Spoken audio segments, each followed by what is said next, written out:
ومن دعا بدعوته إلى يوم الدين أما بعد فأعوذ بالله من الشيطان الرجيم بسم الله الرحمن الرحيم سبحانك لا علم لنا إلا ما علمتنا إنك أنت العليم الحكيم قال الله تعالى في شان حبيبه ونبيه إن الله وملائكته يصلون على النبي يا أيها الذين آمنوا صلوا عليه وسلموا تسليما اللهم صل على سيدنا ومولانا محمد وآله وأصحابه وبارك وسلم صلاۃ و سلام علیک یا رسول اللہ صلی اللہ تعالیٰ علیہ وسلم۔ ایک طویل عرصے کے بعد آپ حضرات سے گفتگو کرتے ہوئے بے پناہ خوشی محسوس ہو رہی ہے، اور اس خوشی کے موقع پر میں آپ کے سامنے ایک ایسی شے کا تذکرہ کرنا چاہوں گا جو انتہائی محترم اور انتہائی بابرکت ہے۔ شاید آپ کا یہ تصور ہو کہ میں کسی تخت و تاج کا تذکرہ کروں گا، یا پھر شمس و قمر کا تذکرہ ہوگا، آفتاب و مہتاب کا تذکرہ ہوگا، عرش و کرسی کا تذکرہ ہوگا، لوح و قلم کا تذکرہ ہوگا۔ تو ایسا کچھ نہیں، بلکہ میں ایک ایسی چیز کا تذکرہ کروں گا جو ہمارے نزدیک ان تمام چیزوں سے زیادہ معزز، محترم اور لائق تعظیم اور قابل تعریف ہے۔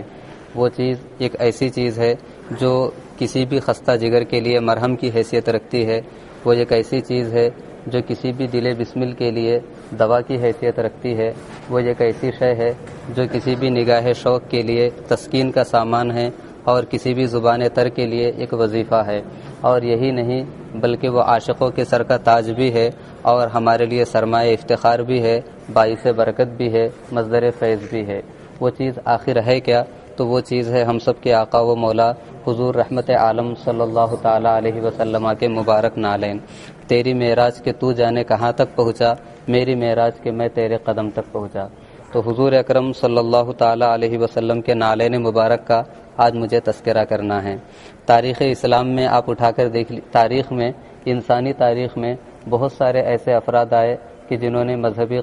قیادت کا بیڑا اٹھایا۔ ان کے زمانے میں لوگوں نے انہیں پہچانا، اور ان کے جانے کے بعد کچھ دنوں تک لوگ پہچانتے رہے، لیکن کسی کے ساتھ اس طرح عقیدت و محبت کا اظہار نہیں کیا گیا جس طریقے سے ہم سب کے آقا و مولا حضور رحمت عالم صلی اللہ تعالیٰ علیہ وسلم کے ساتھ محبتوں کا اظہار کیا گیا۔ کہ ہمارے علماء کرام نے صرف حضور صلی اللہ تعالیٰ علیہ وسلم کے حوالے سے اخلاق، کردار اور اوصاف اور فضائل و شمائل ہی کا تذکرہ نہیں کیا، بلکہ آپ سے متعلق ہر شے کا تفصیلی تذکرہ کیا، حتیٰ کہ آپ کے نالین مبارک کا بھی تذکرہ کیا۔ اور اس موضوع پہ ایک دو نہیں بلکہ کئی کتابیں تصنیف کی گئی۔ چنانچہ انہی کتابوں میں سے ایک مشہور ترین کتاب ہے جس کا نام ہے فتح المتعال فی مدح النعال، کہ حضور اکرم صلی اللہ تعالیٰ علیہ وسلم کے نالین مبارک کے بارے میں جو کچھ تفصیلات ہو سکتی ہیں اور اس بارے میں جو بھی قصائد ہو سکتے ہیں وہ سب کے سب اس کتاب میں جمع کر دیے گئے۔ اسی کتاب کے حوالے سے کچھ باتیں آپ حضرات کی خدمت میں عرض ہیں۔ سب سے پہلے یہ کہ حضور صلی اللہ تعالیٰ علیہ وسلم نالین بھی استعمال فرمایا کرتے تھے اور خفین بھی استعمال فرمایا کرتے تھے۔ نال کسے کہتے ہیں؟ تو نال دراصل وہ سامان ہے کہ جس کے ذریعے سے پیر کے نچلے حصے کو، زیریں حصے کو مٹی سے اور آلودگی سے بچایا جاتا ہے۔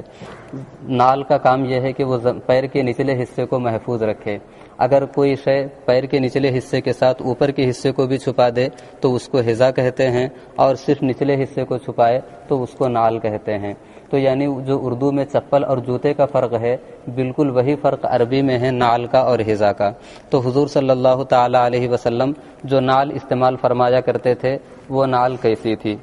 بخاری شریف میں ہے ان نعل النبی صلی اللہ تعالیٰ علیہ وسلم کان لہ قبالان، کہ نبی کریم صلی اللہ تعالیٰ علیہ وسلم کے نال مبارک کے دو قبال تھے۔ اس حدیث کی وضاحت بعد میں کروں گا، لیکن اس سے پہلے حضور صلی اللہ تعالیٰ علیہ وسلم کے جو نال مبارک تھی وہ نال مبارک تھی کیسے؟ تو صحابہ کرام اس سلسلے میں جو روایتیں ذکر کی گئی ہیں، ان روایات کو پڑھنے کے بعد یہ محسوس ہوتا ہے کہ حضور اکرم صلی اللہ علیہ وسلم کے پاس ان کی زندگی میں کبھی بیک وقت دو نالین نہیں تھے، دو نال نہیں تھے، بلکہ آپ نے ہمیشہ ایک ہی نال استعمال فرمایا، مطلب ایک ہی جوڑا آپ نے استعمال فرمایا۔ البتہ آپ کی زندگی 63 سالہ زندگی تھی، اس طویل عرصے میں آپ نے کئی مرتبہ ایک بعد دیگرے کئی نال استعمال فرمائے۔ تو جس صحابی نے جس حال میں آپ کے نالین کو دیکھا اسی اعتبار سے ذکر کیا۔ تو کسی صحابی کی روایت میں یہ ملتا ہے کہ آپ کے نالین کی ایک طاق تھی، اور کسی صحابی کی روایت میں یہ ملتا ہے کہ دو طاقیں تھی، یعنی دو طاقیں تھی۔ اب حضور صلی اللہ علیہ وسلم کے نالین تھے کیسے؟ تو نالین جو ہے چمڑے کی استعمال فرمایا کرتے تھے، اور وہ بھی دباغت دیا ہوا چمڑا، اور ایسا چمڑا کہ جس میں بال نہیں ہوا کرتا تھا۔ اور عام طور پہ مورخین نے یہ لکھا ہے کہ آپ گائے کے چمڑے کی، گائے کے کھال کی نال استعمال فرمایا کرتے تھے، اور حضور صلی اللہ علیہ وسلم اپنے نالین کو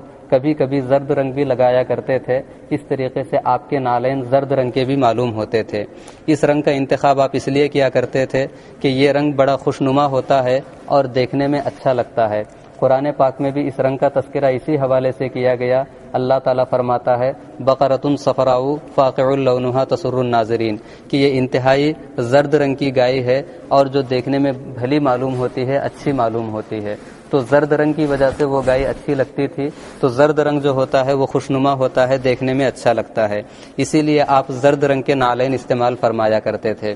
مزید ہے کہ آپ کے نالین کے حوالے سے یہ بھی ذکر ملتا ہے کہ کانت مخصرتن وکانت معقبتن وکانت ملسنتن، یہ تین اوصاف اس نالین کے تھے۔ خاصرہ کا معنی ہوتا ہے کمر، یہ کمر جو ہے سینے کے نیچے ہوتی ہے، لیکن پیر میں کمر چونکہ درمیانی حصے میں کمر ہوتی ہے، تو پیر میں بھی اگر ہم کمر فرض کریں تو پیر کا درمیانی حصہ ہی ہوگا۔ عام طور پہ کمر پتلی ہوتی ہے اور پیر کا جو درمیانی حصہ ہوتا ہے وہ آگے پچھلے کے حصے کے مقابلے میں کچھ پتلا ہی ہوتا ہے۔ تو حضور کے نالین کے بارے میں ہے کہ کانت مخصرتن، کہ آپ کے نالین درمیان میں کچھ چھوٹے سے تھے۔ وہ معقبتن، معقب یعقبن سے بنا ہے، اور عقاب کے معنی، عقبن کے معنی ہوتے ہیں ایڑی کے، تو کانت معقبتن، جو ایڑی کا حصہ تھا اس جگہ آپ کی نالین جو ہے چوڑی تھی۔ اور آگے ہے ملسنتن، یہ لسان سے بنا ہے، اور لسان مانے زبان، زبان لمبی بھی ہوتی ہے اور لمبی ہونے کے ساتھ ساتھ نوکیلی بھی ہوتی ہے۔ تو حضور کے نالین کا جو سامنے کا حصہ تھا وہ یہ تھا کہ نال جو ہے لمبی بھی تھی اور کچھ نوکیلی بھی معلوم ہوتی تھی۔ تو یہ آپ کے نال مبارک کے تین اوصاف تھے کہ کانت مخصرتن وکانت معقبتن وکانت ملسنتن، کہ کچھ جو ہے درمیان میں چپٹی اور پیچھے کی جانب کچھ پھیلی ہوئی اور سامنے کی جانب نوکیلی معلوم ہوتی تھی۔ اور یہی نہیں بلکہ آپ کو حیرت ہوگی کہ ہمارے علماء کرام نے اس کی لمبائی بھی بیان کر دی ہے، وہ بھی آپ ملاحظہ فرمائیں۔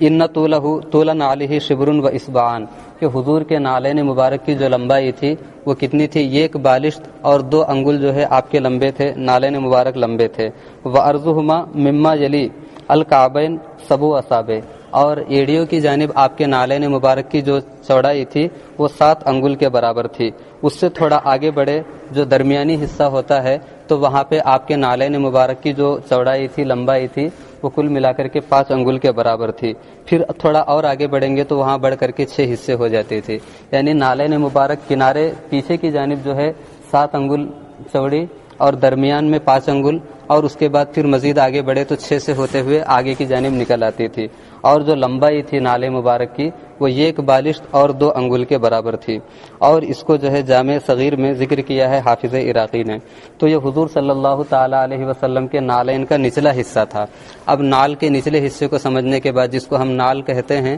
اوپر کی طرف آتے ہیں تو اوپر میں کیا ہوتا ہے؟ تسمہ ہوتا ہے، جس کو جو حدیث پاک میں نے پڑھی بخاری شریف کی حدیث ہے کہ ان نال النبی صلی اللہ علیہ وسلم کان لہ قبالان، کہ حضور کے نال مبارک کے 2 تسمے تھے۔ تسمہ کسے کہتے ہیں؟ تو تسمہ کے لیے عام طور پہ آپ لوگوں نے شراک کا لفظ پڑھا ہوگا، لیکن اس حدیث مبارک میں قبال کا لفظ آیا ہے اور شسعون کا لفظ بھی ملتا ہے۔ تو آخر قبال کسے کہتے ہیں اور شراک کسے کہتے ہیں؟ تو قدیم زمانے میں جو حضور صلی اللہ علیہ وسلم کی نال مبارک تھی اور جو آج نالین کے استعمال کا طریقہ ہے، دونوں میں بڑا فرق ہے، اس لیے کہ آج کے زمانے میں ویسے نالین بنائے ہی نہیں جاتے جو اس زمانے میں بنائے جاتے تھے۔ تو اس زمانے میں جو نالین بنانے کا طریقہ تھا، حضرت صدیق اکبر اور حضرت فاروق اعظم کے زمانے تک ایک ہی طریقہ تھا، حضرت عثمان کے زمانے سے وہ طریقہ بدل گیا۔ تو قدیم زمانے میں نالین اس طور پہ بنائے جاتے تھے کہ جیسے مان لیجئے کہ یہ حصہ ہے تو عام طور پہ انگوٹھے کے پاس سے یہ تسمے نکلتے ہیں، یہ کدھر کی جانب، یہ کدھر کی جانب۔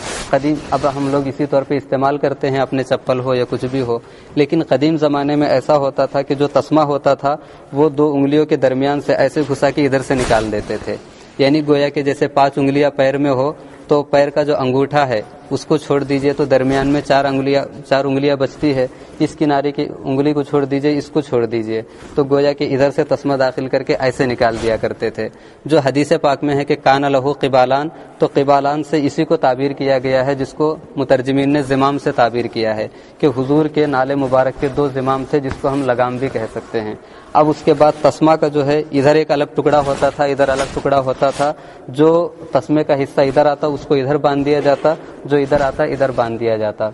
میرے روم میں جو ہے نالے مبارک کی تصویر لگی ہوئی ہے، جب میں دیکھتا تھا تو سمجھ میں نہیں آتا تھا، لیکن جب میں نے کتاب میں پڑھا تو مجھے واضح طور پہ سمجھ میں آیا کہ جس طرح تصویر ہے کتابوں میں بعینی ہی ویسے ہی لکھا ہوا ہے کہ حضور کی نالے مبارک کا جو تسمہ تھا اس طرف کچھ حصہ نکلا رہتا تھا، اور ایک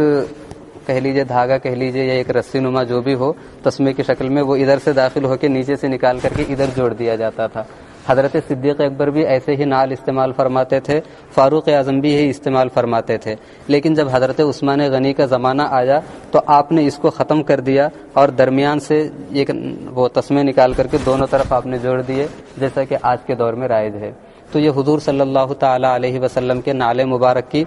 ساخت اور اس کے حوالے سے کچھ باتیں تھیں، لیکن یہ چیز کتنی مقدس ہے، کتنی بابرکت ہے، اس کے حوالے سے بھی کچھ باتیں عرض کروں کہ حضور صلی اللہ تعالی علیہ وسلم اپنے نالے مبارک کو استعمال فرماتے تھے تو پہلے دائیں پیر کو داخل کرتے تھے، بعد میں بائیں پیر کو داخل کرتے تھے، جب کہیں تشریف رکھتے تو اپنے نالے مبارک کو نکال لیتے تھے، کبھی کھڑے ہو کر پہنتے تھے، کبھی بیٹھ کر پہنتے تھے، یہ سارے آداب ہے، لیکن دو واقعات میں آپ کے سامنے سنانا چاہوں گا۔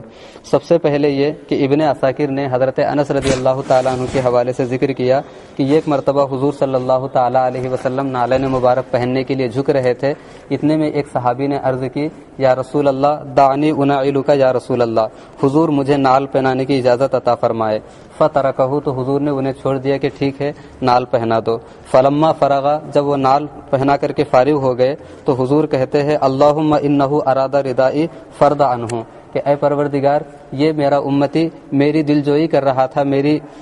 خوشنودی حاصل کرنے میں لگا ہوا تھا، اے پروردگار تو بھی اس بندے سے راضی ہو جا۔ تو حضور اکرم صلی اللہ تعالی علیہ وسلم نے ان سے یہ نہیں فرمایا کہ یہ کیا شرک و بدعت ہے، بلکہ آپ نے جو ہے اظہار خوشی کا اظہار فرمایا۔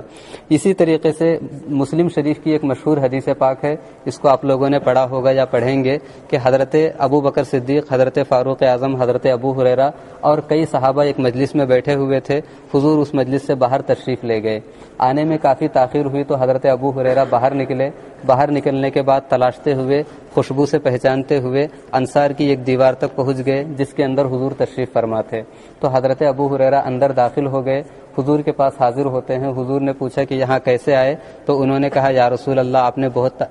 آپ تشریف لے گئے، کافی دیر ہو گئی تو پھر میں آپ سے ملاقات کے لیے آیا۔ تو حضور صلی اللہ تعالی علیہ وسلم نے حضرت ابو ہریرہ رضی اللہ تعالیٰ عنہ کو اپنے نالین مبارک عنایت فرما دی، اور اس کے بعد کہتے ہیں کہ جاؤ اور لوگوں سے یہ اعلان کر دو کہ جو بھی لا الہ الا اللہ محمد رسول اللہ پڑھ لے اس کے لیے جنت ہے۔ اس حدیث پاک میں حضور نے جو بشارت دی ہے، اس بشارت سے پہلے حضور نے خود اپنے ہاتھوں سے حضرت ابو ہریرہ کو نالین عطا فرمائے تھے، یعنی امت کا سب سے بڑا راوی کہ جس کو سن کر کے لوگ امیر المومنین فی الحدیث بنتے ہیں اور بڑے بڑے محدث ہوتے ہیں، اس شخص کا عالم یہ ہے کہ اس کے دونوں ہاتھ میں سرکار صلی اللہ تعالی علیہ وسلم نے اپنے ہاتھوں سے نالین عطا فرمائے تھے۔ اور اسی طریقے سے ہم جس امام کو مانتے ہیں، حضرت امام اعظم ابو حنیفہ، ہمارا سلسلہ فقہ جو ہے حضرت عبداللہ ابن مسعود تک پہنچتا ہے، اور حضرت عبداللہ ابن مسعود کے مشہور ترین اوصاف میں سے ایک وصف یہ ہے، مشہور ترین القاب میں سے ایک لقب یہ ہے کہ